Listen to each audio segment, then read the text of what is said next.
Hey world, what up? Okay, we already covered this before. We'll go more in depth. Listen, we got LeBron James and Joel Embiid. They're going to be out for an extended time period here in the NBA. And these were the top two pretty much in the MVP race. It was looking like it was either going to be Embiid versus LeBron James. Now, with LeBron James pretty much expected to miss 4 to 6 weeks, and Joel Embiid to miss the next 2 to 3 weeks. Now, does this leave them to be pretty much kicked off in the MVP race? Do we expect any other player to kind of take on that form, or what do we kind of expect within here? First things first, on my first reaction, it pretty much brought and popped in my head that LeBron James will not win the regular season MVP, and due to the amount of time period he's going to be out with. Now, there's been expectations of 4 to 6 weeks. Some have said 6 to 8. Who knows about that? The NBA playoffs is going to start within the next 8 weeks or so. So is LeBron James going to wait till the NBA playoffs start? Same thing with Anthony Davis. Who knows about that? If that's the case, or somewhere near that, LeBron James will not win the regular season MVP. So most people are going to cross him off their list. With Joel Embiid, he is still number one as of right now. If Embiid can come back within the next 2 weeks or so, maybe three max, he should still be able to win the MVP if he's consistently on a dominant performance, and if he can have his Sixers top one or top two seed in the Eastern Conference. Now you're looking at some other trending names out there. James Harden from the Brooklyn Nets. They pretty much have won the last 11 out of the 12 ball games. Kevin Durant's still out, and Harden's giving you 28 a night with 11 assists, taking on a new responsibility point guard wise of deferring more on shot attempts and more on the assist. And then you are looking at Damian Lillard and as well as Nikola Jokic. Jokic has had dominant performances. Same thing with Damian Lillard, who's averaging 30 a night. But they are sitting around a fifth and sixth seed in the Western Conference, so they need to go up in the standings. They are around 2.5 games behind the second and third seed. And with the Lakers, with LeBron getting hurt, they're on a downtrend. So that's a great opportunity for the Blazers, Lillard, and the Nuggets with Jokic to take that on. Now, there have been also names of Giannis Antetokounmpo. There is voter fatigue. Giannis and the Bucks have pretty much they've been a third seed in the East. Nothing too much to be talking about the Bucks. They're not coming out of the East. They pretty much been on the downtrend, big time from last season. So who knows about it? They just picked up PJ Tucker, let go of DJ Augustine, DJ Wilson. So I don't know. We'll see how that goes. But let's jump into first things first. We do have Nick Wright, LeBron James' favorite fanboy out there. We can kind of give his take, and Chris Broussard. We'll go a little further in here. Foxbet Sportsbook has the latest MVP odds. And look at that. Nikola Jokic, the new favorite, at plus goodness. 100, followed by the King, Joel Embiid, Giannis, and then there's Harden. We got our MVP, Chris Broussard, back with us now. All right, Broussard, let's talk about this from the MVP angle. How will LeBron's injury impact the MVP race? Yeah, I mean,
Jenna, I'm baffled by those odds from Fox Bets. I mean, those are strange to me. I see it completely differently. But look, since media have been voting for the MVP award since 1981, no player has missed more than 13% of the games and won the award. That was Allen Iverson in 01, I believe, was the year he won it. And he was so far ahead of everybody else, he was able to win it playing 71 of 82 games.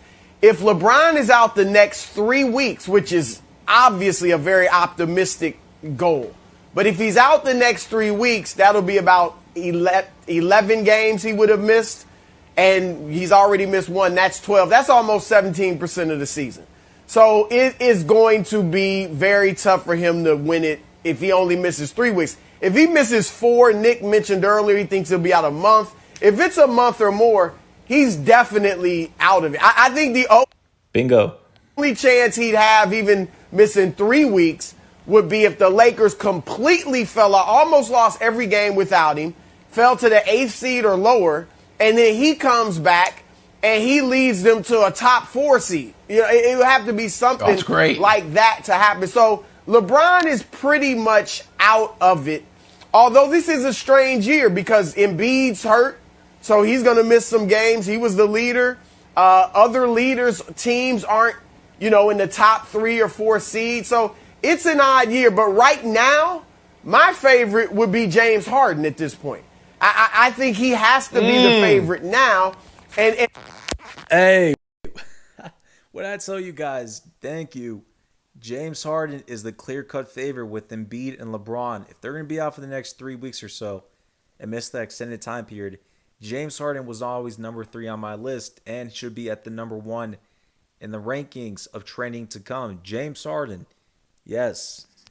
Rounding out my top 5, not in an order necessarily, but I put Jokic in the top 5. Chris Paul now, has to be in there. Damian Lillard has got to start getting some love. Damian Lillard has got to. He has a chance because they're the 6th seed. That's but if they could move to a 3 or 4 seed, the way he's playing, he has a legitimate chance. And then Nick, Giannis. I mean, Giannis, the numbers obviously are there. They're starting to win games, and he is starting to close. Now, we'll see if he can keep it up. That's right. But Well, let me say this. With Nikola Jokic and Giannis Antetokounmpo, these have been downfall seasons for their franchises of team wins. The Nuggets had a horrendous start to the season, pretty much being a 10th, 11th seed for the first 2 to 3 weeks. Now, Nikola Jokic has had dominant performances of having 50-point games, 40-point games, triple-doubles in that high range, but the Nuggets were always bottom of the Western Conference. Now they've been starting to creep up to that 5th seed. So if Nikola Jokic wants to win or be top 2 in this voting, he's got to get his team to around a 3rd seed, especially with the LA Lakers with LeBron James hurt. He's got to get that 3rd seed behind the Utah Jazz and the Clippers. You better knock out the Suns in that making. Damian Lillard needs some love. He has a great opportunity with the 6th seed to explode and take that 3rd or 4th seed if he really wants to go ham. Which, if you're Damian Lillard, who's around, I believe he's around 29, 30 years of age, you're not going to win a championship. He understands that as the number 1 guy, but a main thing that's in his legacy would be an MVP award. And that's something that would be a peak of all of his career legacy accomplishments. So if you're Damian Lillard, you need to make this go ham, and you got to win some more games for the ball club on that. For Giannis Antetokounmpo, listen, the Bucks have been on a downtrend. They've been always around the 3rd seed in the Eastern Conference, and they've been on a downtrend. I mean, basically, listen, in 2019-2020 NBA season, they were the best team regular season-wide with the record and the best team in the regular season. Not in the playoffs, but the regular season with the Milwaukee Bucks. As of right now, they've pretty much the roster moves and changes. They're not ideal. They understand losing to the Miami Heat, they were traumatized. I mean, they were traumatized from that, basically. And the Milwaukee Bucks, they've not gotten better. Drew Holiday's still a nice pick, but the Bucks, I don't expect them to make it out of the Eastern Conference. Their peak would be a conference finals matchup against the Brooklyn Nets, but that's on that. He's actually been closing out some games, making plays rather than just roll into the basket or getting putbacks and stuff. So I think Giannis now moves So who's into your the favorite top right five, now? but And I think everyone's just throwing out names, just names out there. There's no order. You got to throw out an order. The order right now is going to be Embiid, LeBron, James Harden. Those are the top three in that specific, legitimate category. The next category, if you want to go a little more depth, is going to be Nikola Jokic, Damian Lillard, Chris Paul, Giannis Antetokounmpo. I'm missing one cat. I can't remember. There should be someone else out there. I don't want to hear Luka. I don't want to hear Steph Curry. Those teams are barely into the playoffs or not even in there as of right now. So pretty much it's a specific three-man race. Embiid and LeBron James are pretty much going to be out for a month. So hypothetically, we can pretty much just kind of cross them off. Who leads that best opportunity? Of course, it's going to be James Harden. The Nets are one game behind the Philadelphia 76ers.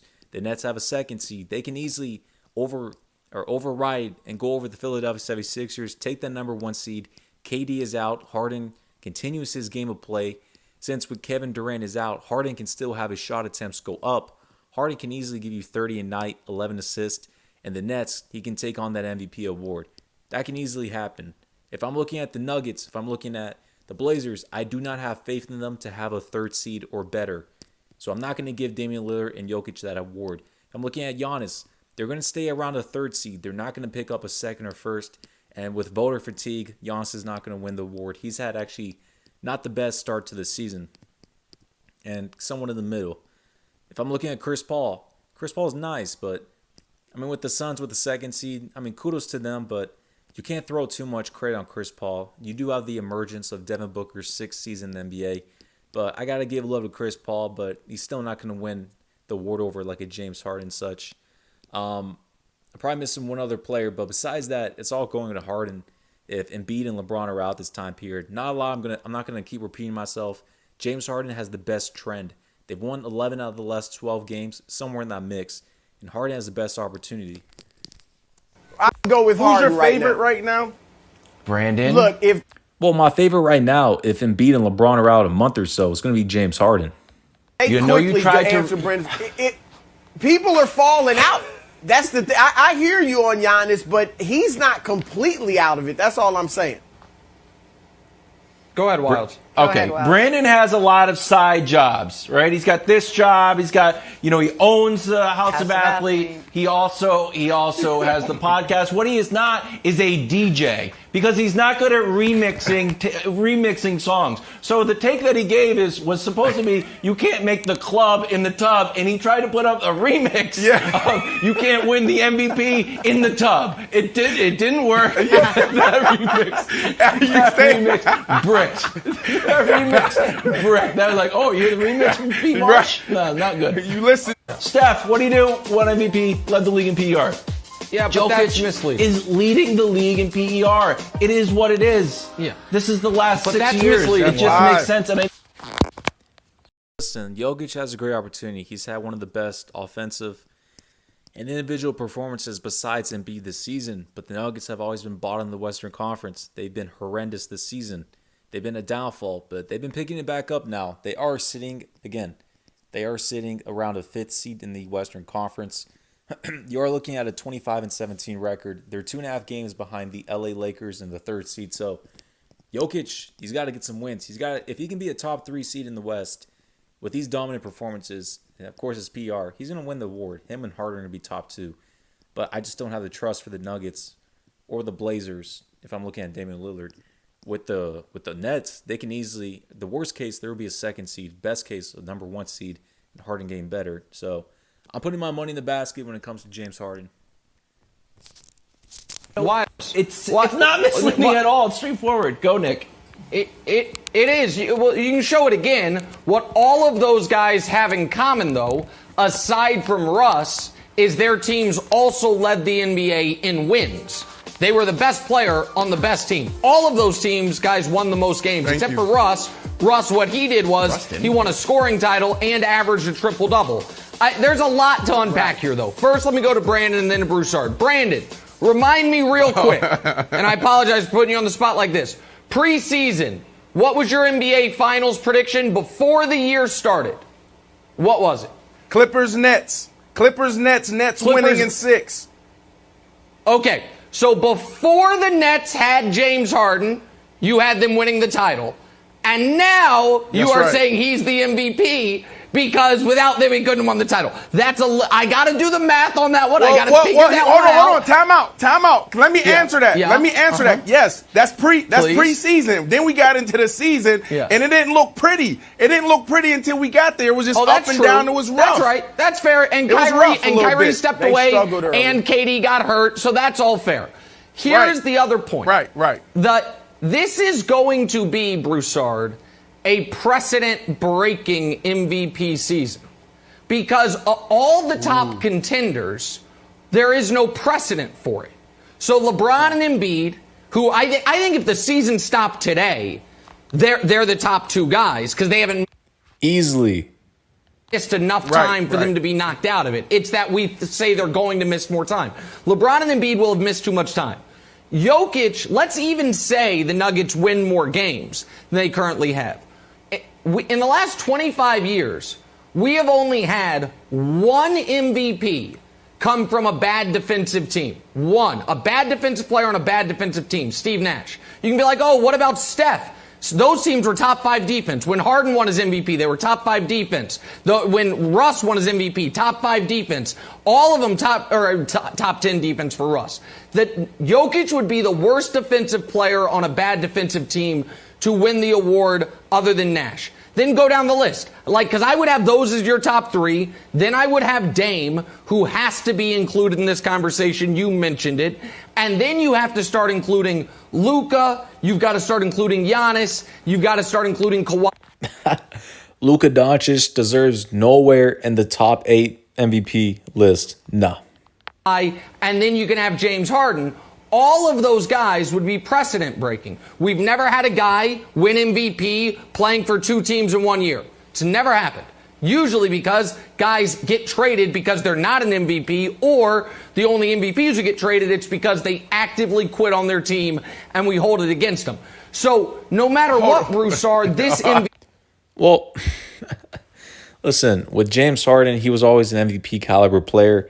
He wanted out of the Houston Rockets before the season. So, I mean, it is what it is on that. They threw pretty much the monkey ball wrench on him that Russell Westbrook wanted out. They wanted to rebuild. Daryl Morey was gone. Their head coach was gone. So, I mean, you can't blame James Harden in that situation. They let him go within a week and a half, and he moved on. He went to the Nets. He did his thing, and look where he's at right now. So, I'm not going to blame James Harden on that. MVP race is going to be an unprecedented one in NBA history, right? Like, no matter what. I do agree with you, Nick. And it could be a guy from a 5th seeded team. It could be a Dame or a Jokic or a Giannis getting it again. It really could happen. I mean, what if Harden goes down or misses some games, starts sitting out? Like, this is an odd year for MVP. No doubt about it. Thanks for watching.